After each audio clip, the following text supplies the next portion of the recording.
하나님 말씀은 갈라디아서 1장 1절입니다. 갈라디아서 1장 1절.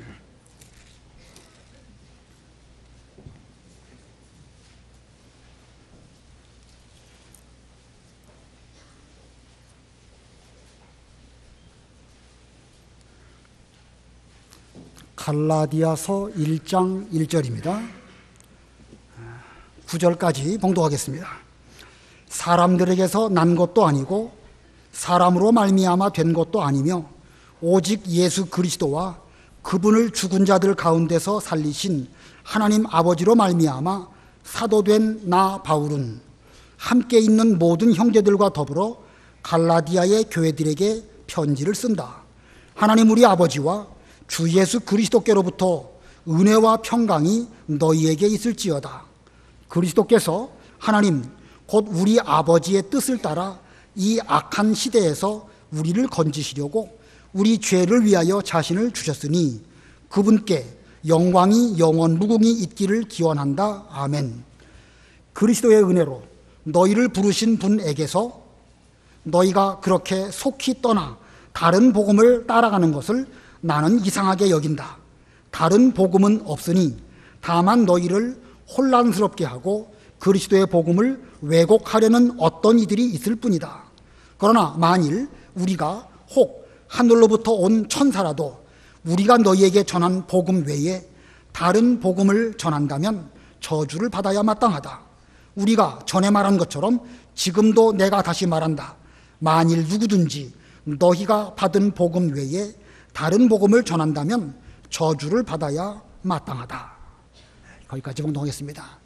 오늘 보면 6절부터 9절 사이에 한 절 한 절마다 다른 복음이라는 표현이 나옵니다. 다른 복음의 반대 개념으로 우리는 또 바른 복음이라는 표현을 쓸 수도 있습니다.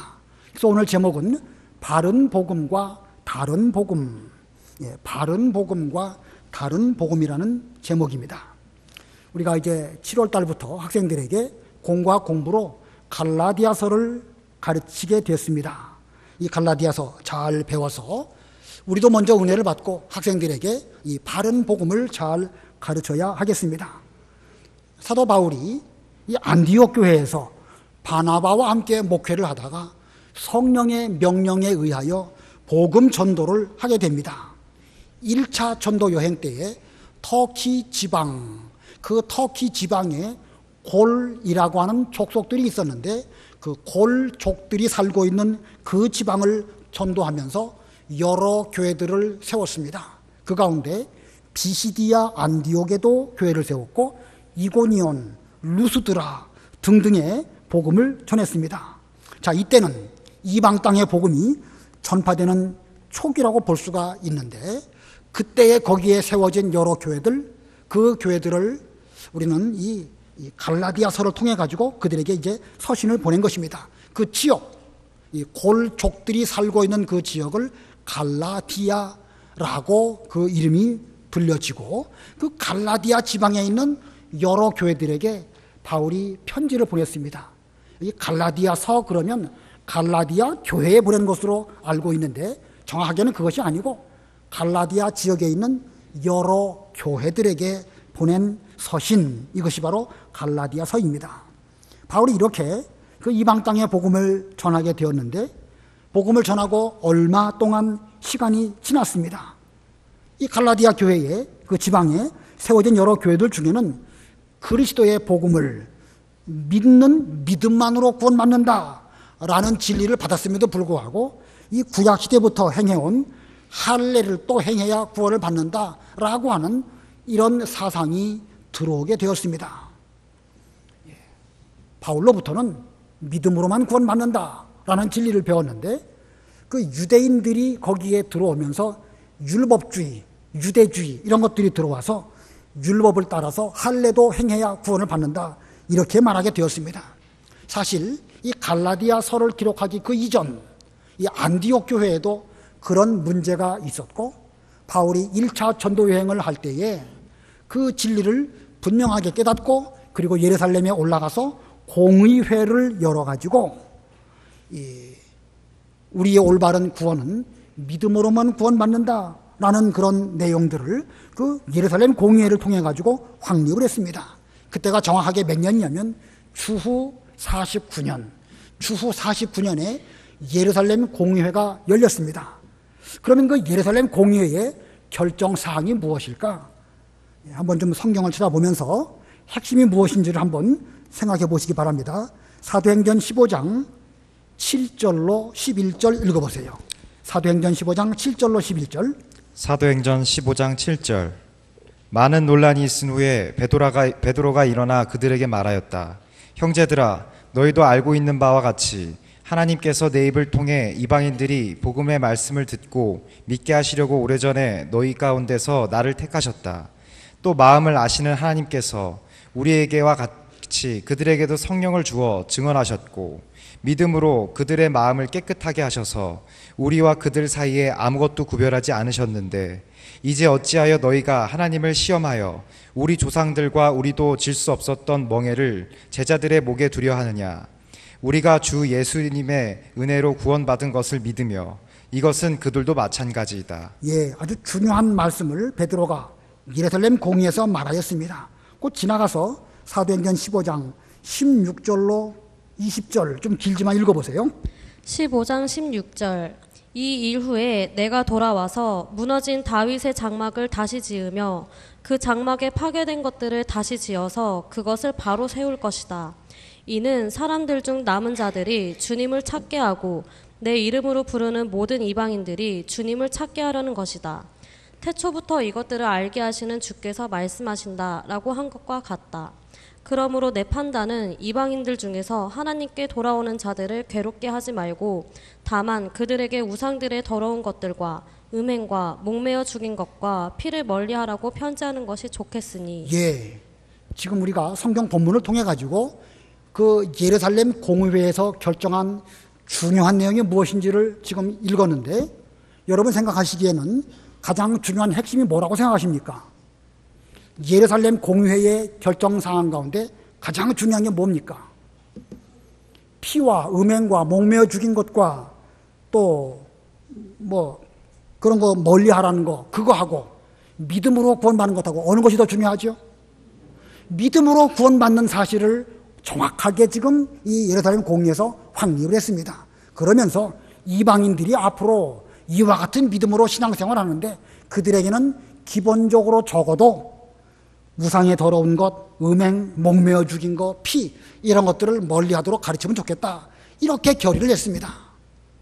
자, 중요한 게 무엇인가 여기에서 믿음으로만 구원받는다는 사실을 첫 번째 공의회에서 결정을 했습니다. 그런데 그것이 그 공의회에서 결의사항이 아니에요. 지금 읽은 것처럼 16절부터 쭉 보면 태초에 하나님께서 천지 만물을 창조하실 때부터 모든 이방인들도 혹은 유대인들도 믿음으로만 구원받는다는 진리를 세우시기 위해서 오랫동안 하나님은 계획하셨고 이제 그 계획대로 지금 이제 이루어지고 있는 이런 사실이라는 겁니다. 자, 핵심을 우리는 분명히 알아야 됩니다. 우리 가운데서도 예루살렘 공의의 결의사항이 무엇이냐 그러면 피, 음행, 목매어 죽인 거 뭐 이런 것만 강조를 하지 믿음으로만 구원받는다는 이 은혜의 말씀에 대해서는 놓치는 경우가 많습니다. 중요한 핵심은 믿음으로만 구원받는다는 것이고 거기에 부수적으로 분명히 이 사실은 부수적인 것입니다. 부수적으로 이와 같은 몇 가지만큼은 좀 제대로 지켜야 될 것이다. 이렇게 결의를 한 것입니다. 자, 이렇게 주 49년에 예루살렘 공의회에서 이렇게 가결하고 각 교회에 편지를 보내고 공포를 함으로써 이제 믿음으로만 구원받는다라고 하는 귀중한 진리가 분명하게 드러나게 되었습니다. 이렇게 분명하게 드러났음에도 불구하고 일부 유대인들은 할례를 행해야 한다고 강조하는 이런 일들이 계속 있었습니다.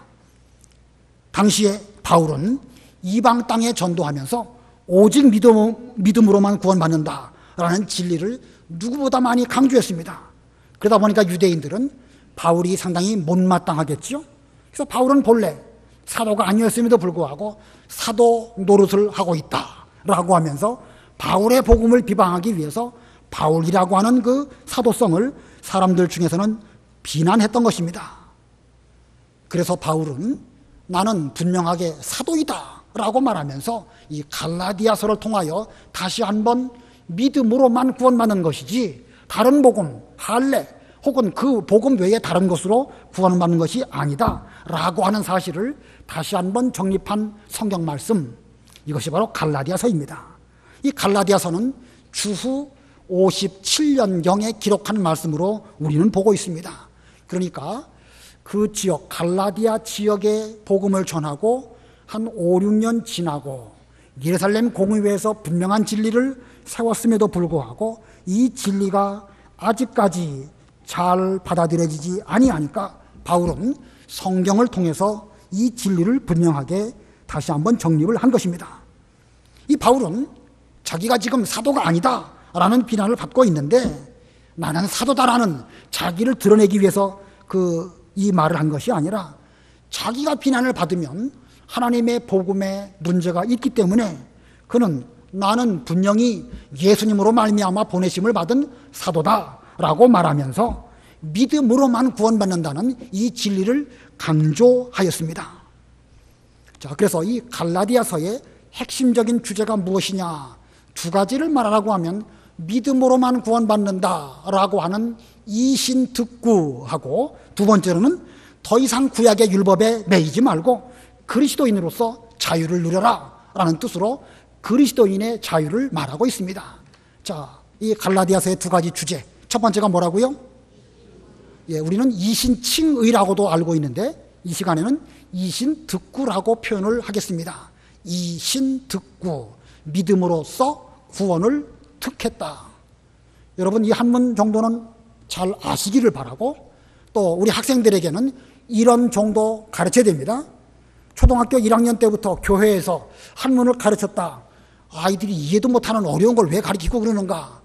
아닙니다. 가르치면 아이들은요, 그때부터 호기심이 발동하게 되고 그 호기심이 점점 커가면서 우리 교회에서 그 이자가 그런 뜻이었다, 신자가 믿을 신자였다, 이걸 깨닫게 되고요. 얼마 지나면 일반 다른 학생들보다 한문에도 더 일취월장 발전하게 되는 것입니다.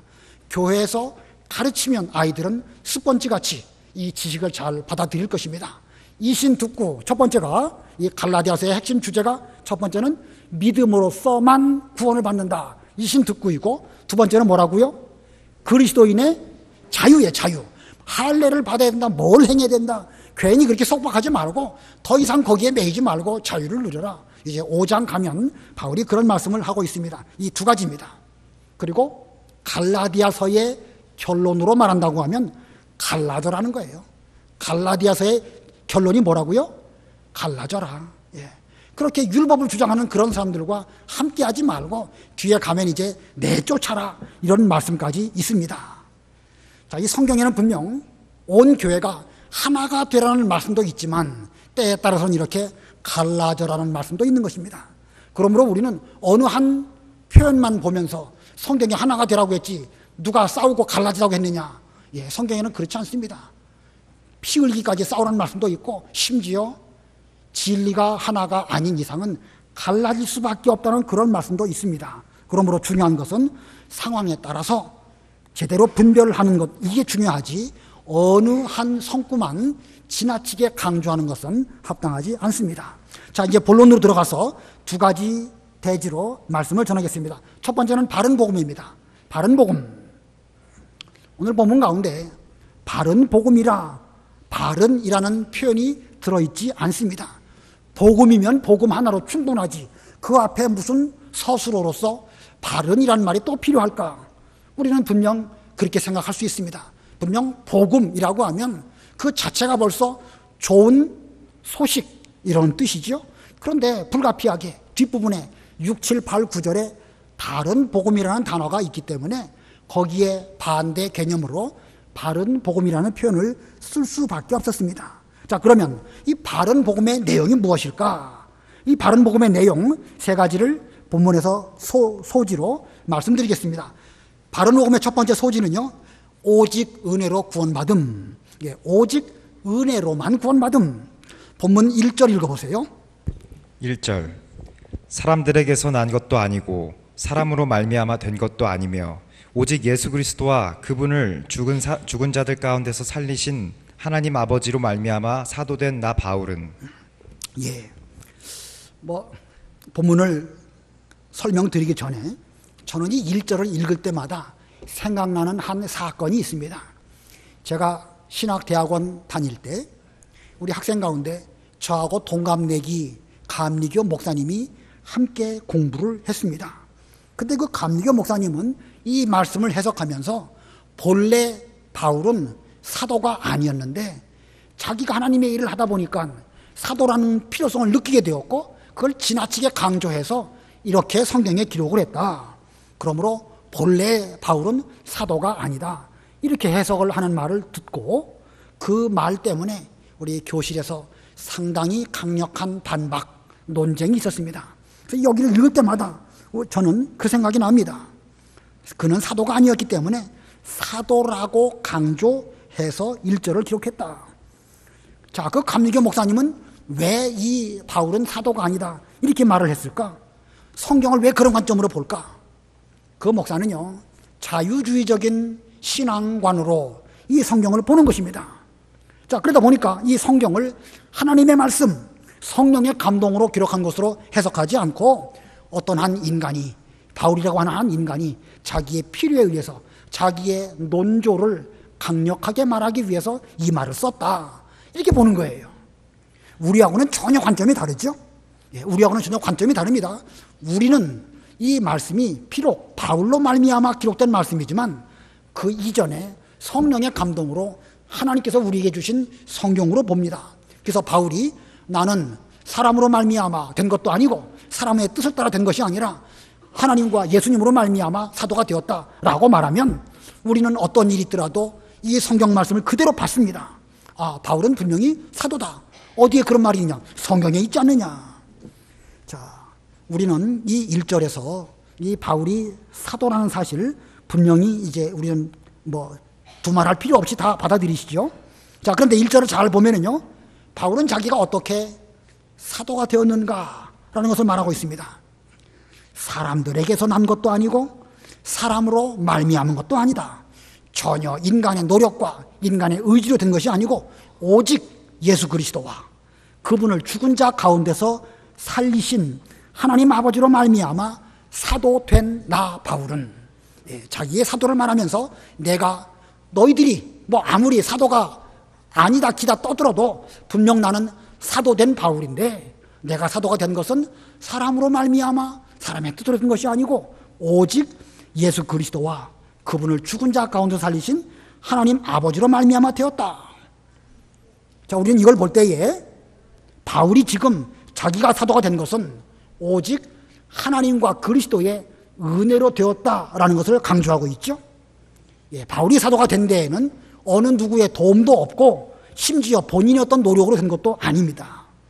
우리는 이렇게 인간으로 말미암아 혹은 자기의 노력으로 된 것이 아니라 전적으로 하나님과 그리스도로 말미암아 되어진 것, 이것을 뭐라고 표현하지요? 내 힘으로 된 것이 아니라 하나님의 값없는 선물로 되었다. 이걸 뭐라고 말합니까? 은혜라고 말합니다. 은혜. 예, 은혜. 예, 은혜라는 것은 거기에는 조금도 인간의 노력과 수고가 들어진 것이 아닙니다. 이 말씀을 사도 바울에게 적용을 해서 1절을 기록하고 있지만 오늘날 우리에게 적용한다고 하면 우리가 성도가 되고 교회의 어떤 중요한 직분을 맡고 어느 그 봉사하는 일들을 하고 이 자리까지 오게 된 거, 이건 우리의 노력으로 온 겁니까? 하나님의 은혜로 된 것입니까? 은혜로 된 것입니다. 그렇기 때문에 우리는 이러한 은혜에 대해서 자기는 절대 겸손해야 됩니다.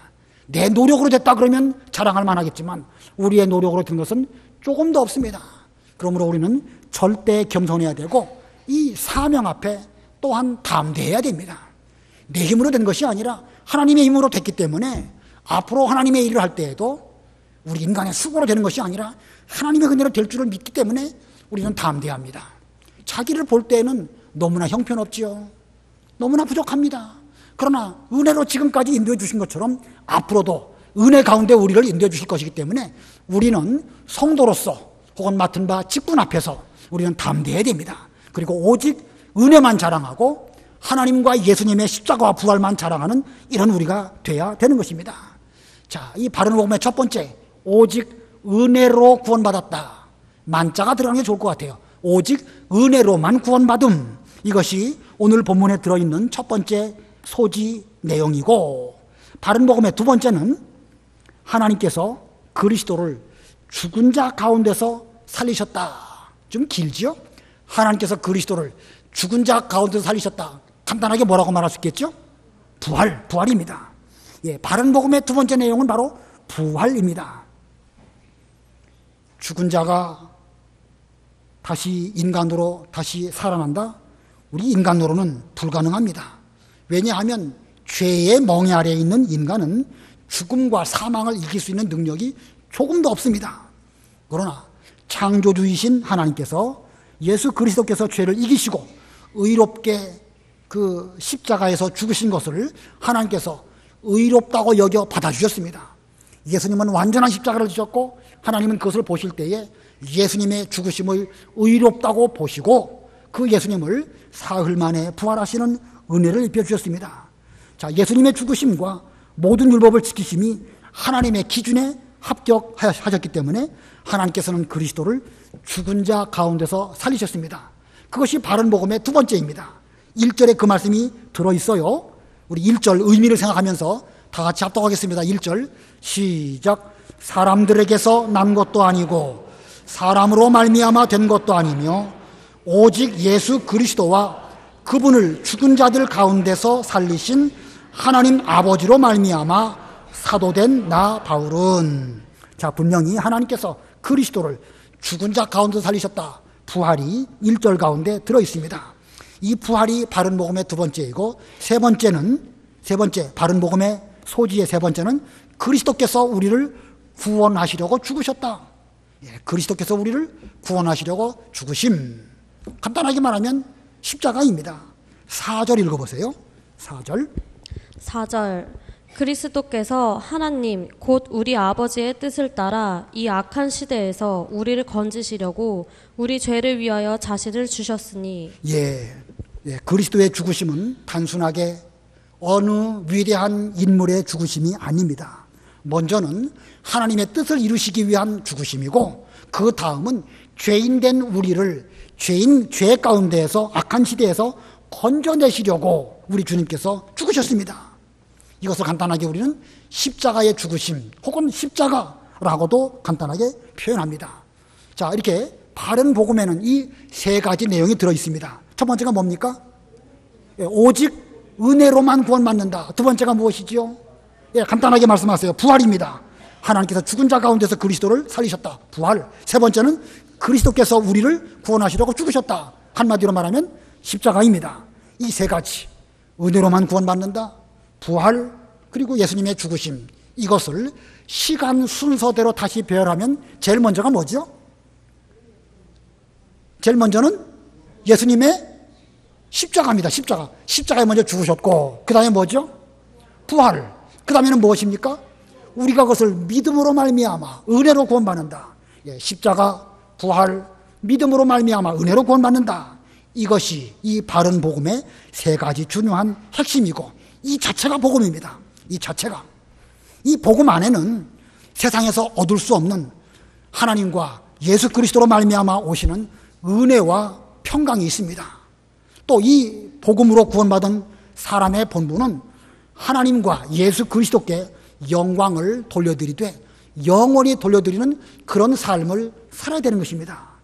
다시 한번, 이 복음인데 이 복음 안에는 세상에서 얻을 수 없는 은혜와 평강이 있고, 이 복음으로 구원받은 우리들은 하나님과 예수 그리스도에게 영광을 돌려드리되 영원토록 영광을 돌려드리는 이런 사명이 우리에게 있는 것입니다. 자, 이 말씀 잘 생각해 보시면서 3절로 5절 읽으실 때 여러분들은 뜻을 생각하시기 바랍니다. 3절로 5절. 3절. 하나님 우리 아버지와 주 예수 그리스도로부터 은혜와 평강이 너희에게 있을지어다.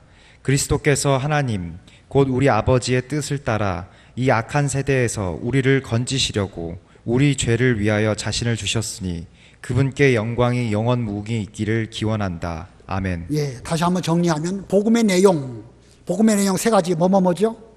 간단하게 말하세요. 십자가, 부활, 세 번째는 오직 믿음으로만 혹은 오직 은혜로만 구원받는다.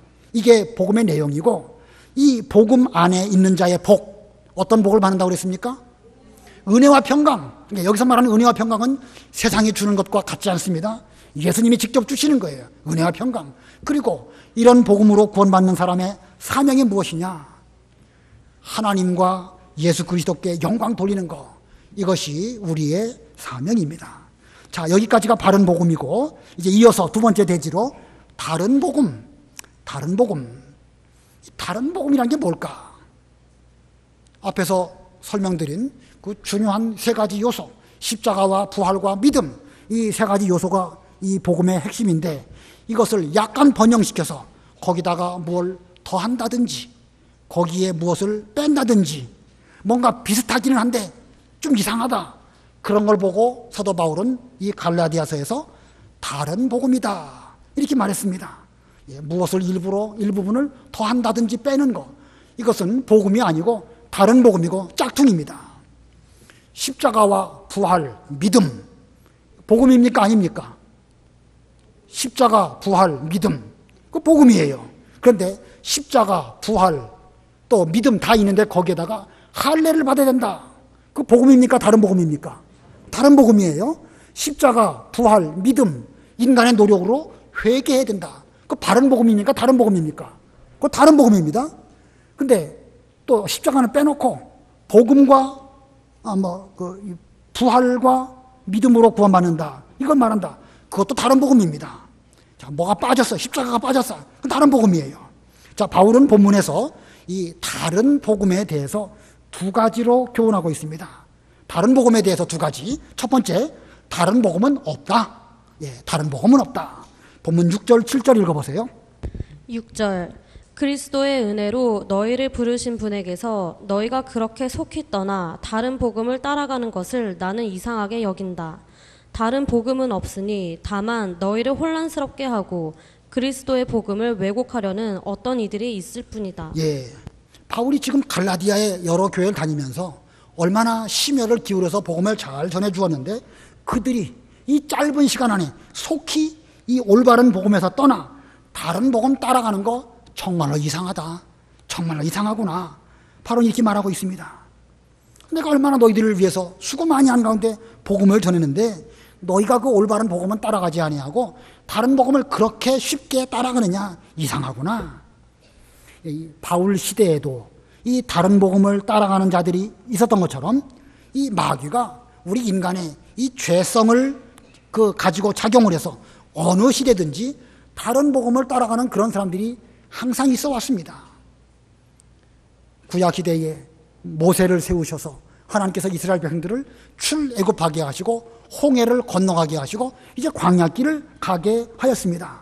그런데 그때에, 그 가운데에 옛날로 돌아가자, 애굽에서 우리가 고기가마 옆에서 고기 먹던 때가 생각난다, 우리 기력이 다 쇠해가지고 광야에서 죽을 수밖에 없구나, 이러면서 그런 사람들이 있었습니다. 그 많은 놀라운 체험을 했음에도 불구하고 그들은 애굽으로 돌아가자라고 말하는 사람들이 있었다는 거, 우리가 보기에 이상합니까? 안 이상합니까? 정말 이상하지요? 홍해가 갈라지는 이런 능력을 체험했으면 믿음으로 가야 되는데 이상하게도 옛날로 돌아가려는 사람들이 시대마다 있었습니다. 요한복음 9장에 보면 나면서부터 소경된 사람이 예수님을 만남으로 그 눈에 진 흙을 이겨주시고 그리고 실로암 못에 가서 씻어라 하실 때에 그가 순종했기 때문에 이제 눈 뜨게 되었습니다. 물론 순종 때문에 뜬 것도 있지만 그는 예수님의 그 말씀을 믿고 순종했기 때문에 눈이 떠지게 된 것입니다. 그런데 이 바리새인들은 예수님을 끝까지 믿지 않았습니다. 그러면서 자기들은, 우리들은 모세의 제자다 이렇게 말하면서 그 소경의 눈뜬 사실을 받아들이려고 하지 않았습니다. 그때 소경이 뭐라고 말하죠? 그때 소경이 뭐라고 말합니까? 이상하다. 이 사람이 내 눈을 뜨게 한 것은 분명한 사실인데 하나님으로 말미암지 않고서는 이런 일이 없을 수 없는데 어찌해서 당신들은 이 분을 하나님으로 말미암아 오신 분으로 믿지 않습니까? 정말로 이상합니다. 그 소경이 눈 뜨고 그렇게 말했습니다. 자, 누가 소경이지요? 그 소경되었던 사람이 소경입니까? 자기들은 믿는다고 하면서 끝까지 예수님을 바라보지 않은 사람이 소경입니까? 두 번째지요? 정말로 이상한 일들이 모세 때에도 있었고 예수님 때에도 있었고 사도 바울 때에도 있었고 오늘날도 있습니다. 오늘날 우리들도 눈이 가려지고 분별 못하는 사람 있을 수 있습니다. 너무나 분명한 사실도 받아들이지 않는다고 하면 정말로 이상한 일입니다.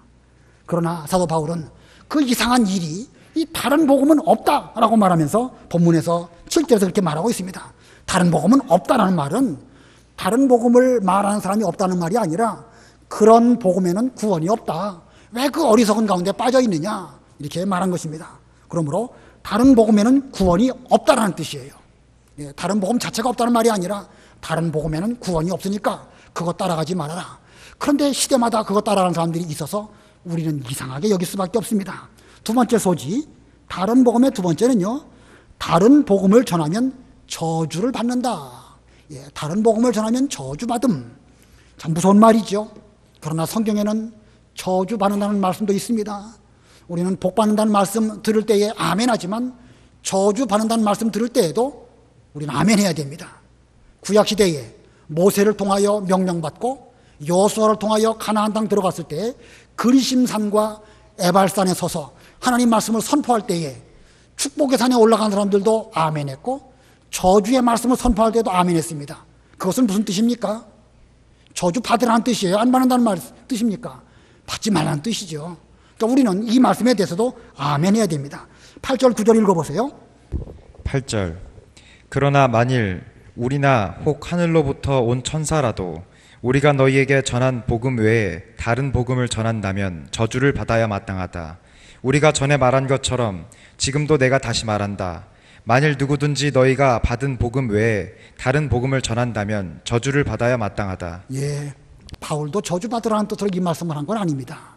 분명히 바른 복음이 옳으니까 바른 복음만 따라가고 다른 복음 그거 따라감으로 저주받지 않기를 바라는 뜻으로 이 말을 했습니다.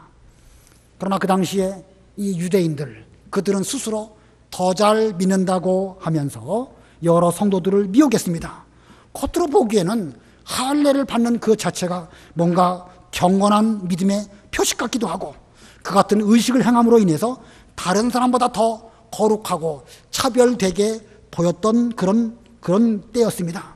그러나 아브라함의 자손이라 하면서 아브라함의 자손으로 오신 예수 그리스도를 배척했고 모세의 제자라고 하면서 모세의 율법을 온전히 지키신 예수님을 배척했던 그들이 바로 이런 껍데기만 갖고 자랑을 했습니다. 그러므로 우리는 이 다른 복음, 할례 이런 거 따라가면 안 됩니다. 할례가 언제부터 생겼죠? 아브라함 때부터 생겼죠. 그러나 그것은 한시적으로 주어진 구약의 의문과 제도일 뿐입니다. 그 언약, 우리가 할례 언약 배웠는데 할례 언약이 예수 그리스도로 말미암아 완전히 성취된 이후에는 이 성취된 새 언약, 예수님의 십자가와 부활, 그걸 믿는 믿음, 이것으로 따라가야 그게 분별력 있는 성도이지, 그걸 분별하지 못하고 이 새 언약이 있음에도 불구하고 옛 언약에 매달려 있다고 하면 그 사람은 이상한 사람입니다. 들에 소나 양이 풀을 먹는데 소나 양이 풀을 먹을 때에 먹을 수 있는 풀과 먹어서는 안 되는 풀 분별합니까? 못합니까? 하지요. 소나 양도 짐승이지만 그것도 분별합니다. 오늘날 택한 백성으로 참 성도된 우리들은 이 바른 복음이냐 다른 복음이냐 이걸 정확하게 분별하고 바른 복음의 길을 걸어갈지언정 다른 복음의 길을 걸어가서는 안 됩니다. 우리 교회에 주일학교 1학년 학생이 이 동네의 친구들하고 어울려서 놀았습니다. 놀면서 하는 말, 우리에게 작은 믿음만 있어도 구원받는다 이렇게 말했습니다. 자, 바른 복음입니까? 다른 복음입니까? 확실하게 말씀해 보세요. 우리에게 작은 믿음 한 가지만 있어도 우리는 구원받는다. 바른 복음입니까? 다른 복음입니까? 바른 복음이죠. 이거 너무나 분명한 것입니다. 그런데 교회에서 가르칠 때에 술 먹으면 지옥 간다, 담배 피면 지옥 간다 이렇게 가르쳤습니다. 이거 바른 복음입니까? 다른 복음입니까? 바른이에요? 다른이에요? 이거 다른 겁니다. 술 먹으면 지옥 갑니까? 제가 지금 여러분 보고 술 먹으라는 말씀 드리는 거 아니죠, 그죠? 술 먹고 안 먹고를 가지고 지옥 가느냐 천당 가느냐 그걸 말하지 말라는 거예요. 우리의 이 구원 받느냐 못 받느냐 하는 것은 믿음에만 있는 것이지 술 먹고 담배 피고 거기에 있는 게 아니에요. 근데 그렇게 가르쳤어요. 그랬더니 그 유치원 아이가 집에 가서 뭐라고 하겠죠? 자기 아버지가 담배를 피거든요. 그러니까 아빠, 담배 피면 지옥 가. 그렇게 말했어요. 그 아빠가 기분이 좋았을까요? 안 좋지요. 안 좋은데 그래도 담배를 피웠을까요? 안 피웠을까요? 피웠거든요. 그러니까 그 유치원 아이가 어떻게 생각하겠습니까? 우리 아버지 지옥 가게 생겼네. 해가지고 아이가 잠을 못 자는 겁니다. 이게 뭘 말하는 것이냐? 다른 복음이 들어가면 이렇게 불안하고 은혜와 평강이 없는 거예요. 그러니까 우리는 절대적으로 복음이 뭐냐? 이것만큼은 흔들리지 말아야 돼요. 물론 기본적인 복음 위에 예수님의 인격을 닮아가고 말씀을 잘 순종하고 천국을 침례에 들어가고 이런 믿음의 행위가 또 마땅히 있어야죠. 그러나 구원받느냐 못 받느냐 하는 걸 말할 때에는 오직 복음만 말해야 되는 것입니다. 거기에 무슨 술 먹고 담배 피고 이런 인간의 행위적인 것을 말한다고 하면 근본적인 이 복음이 무너지게 되는 것입니다.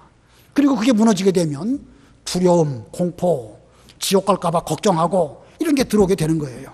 자, 아무쪼록 우리는 우리가 바른 복음이냐 다른 복음이냐 분별하고 올바른 진리 위에 든든히 서시는 여러분들이 다 되시기를 바랍니다. 기도하겠습니다.